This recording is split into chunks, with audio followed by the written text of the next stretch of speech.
Hey there, and welcome to Catherine's Conversations in the Country. I'm Catherine Lane with, sorry to my other guests so far, but these two might be my favorite guests. Sorry, other guests that are here and putting their hands on their hips. These two are my favorite. No, I love talking to these guys. Let me tell you who is with me today. Maddie Foster. She is from South Point High School in Rock Hill. And Zach Estes, who is from Rock Hill High School. And they are on the Mental Health Advisory Board for the Rock Hill schools. Y'all, thank you for being on the Mental Health Advisory Board at school. I gotta say, you know, with all the other things that you could be doing, you're investing your time in this, and you have no idea how important it is. I mean, you have some idea, but it is amazing that you guys are doing this. So I want to thank you for that. You're awesome. Thank you for what you've been sharing with us. Let's talk a little bit about what's going on in the Rock Hill schools. You're on the Mental Health Advisory Board. What does that mean? What do you guys do in the Rock Hill schools? Well, I think one of our main goals is just to create, the safest environment possible for mental health in the Rock Hill schools. And we've done a lot of initiatives. And, like what?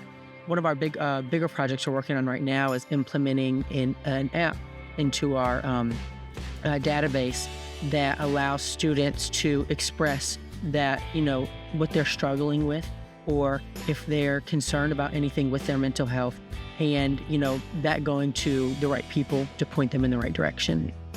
And what you guys are doing, I want you to understand how important it is. I mean, it is a matter of life and death in some cases, and just an opportunity to even just have the knowledge in schools that there is a resource to go to is a huge weight. Sometimes the burden is lifted just knowing you can share it, and knowing that there are other people like you that might be going through the same thing. Tell me about some of the resources in school, Maddie. Like if you were having a certain situation in school, bullied, worried, anxiety, do you feel comfortable going to someone in your school? For me, I think if I was going through that, I think a teacher would be like the closest option outside of like friends. Because I think a lot of students, like we have teachers, like that one teacher that we feel really close with. So I think going to that teacher could help. So if you're a teacher, when you say you feel really close with and you feel like you could speak to, like what are the characteristics of that teacher? I think like they listen, and not like a teacher who just like lets you do whatever you want. Right. But they're not like mean.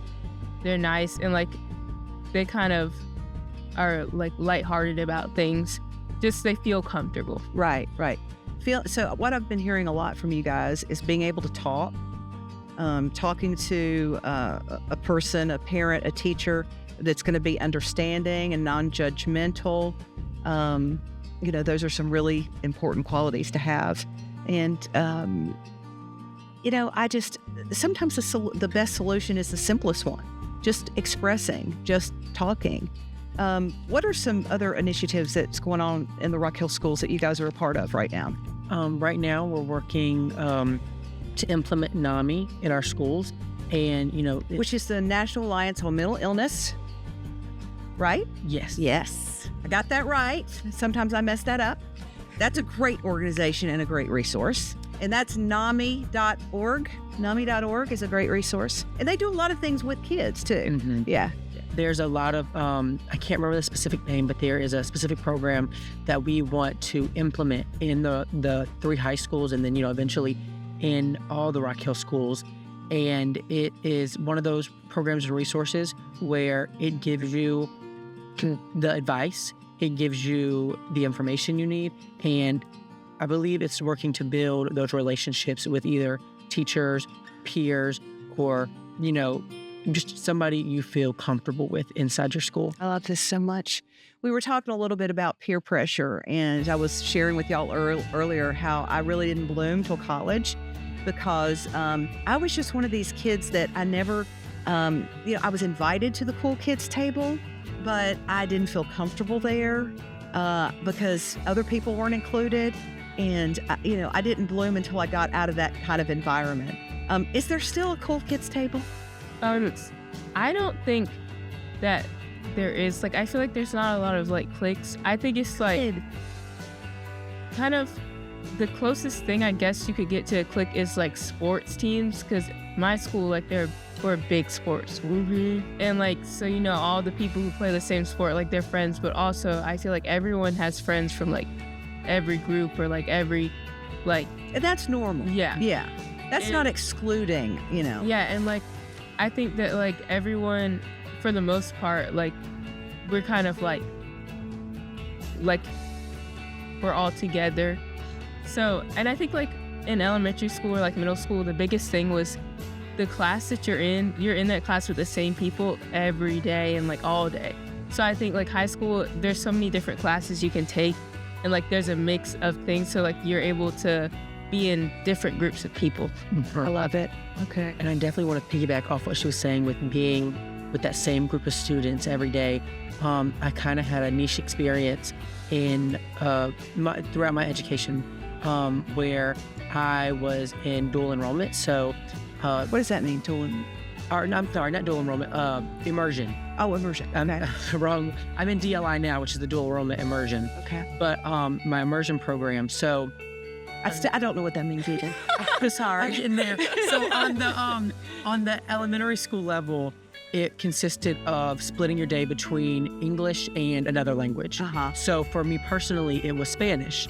And still now, throughout my Spanish classes, I have been with the same group of kids for 12 years now. Okay. And so there's definitely that, you feel that closeness with them. Yeah. And, you know, it was a lot more prevalent in elementary school and middle school, just staying with that same group. Yeah. And like she had pointed out, in high school, you still have that one class with all them, but then you have all the other classes. Yeah. And so you really branch out and meet a lot of other people. I really hope that kids, if they see somebody to themselves or somebody that looks a little odd or you know, with a group, I hope that, and I know you guys would, but I hope more kids will reach out to them, you know, not let them be alone, let them feel a part of.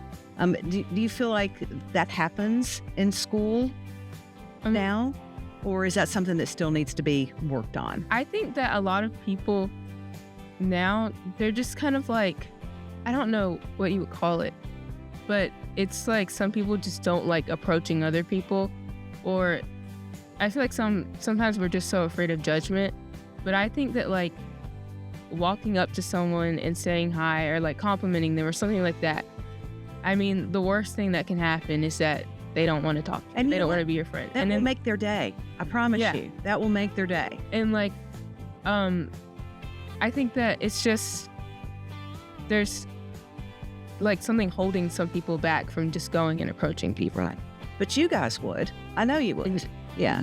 So maybe, you know, talking about it, that will spread, you know, just including people. And like you said, even if you just said, hey, or, you know, hey, I like your dress or I like your shoes or whatever, that could mean everything. So And I think it also like makes you feel good too, because I like complimenting people, because then like you can see that it made them happy too. right. Exactly. Well, I think you guys are awesome.